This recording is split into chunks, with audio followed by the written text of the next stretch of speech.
அடக்கம். அதுவே ஆனைமுகமெனும் ஓங்கார விளக்கம்.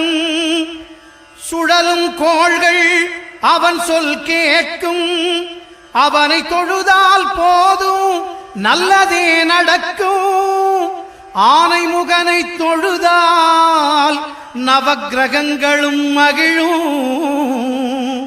நல்லதே நடக்கும், நல்லதே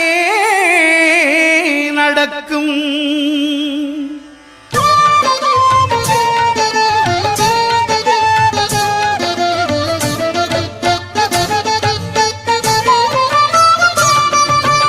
ஒன்பது கோளும் ஒன்றாய் காண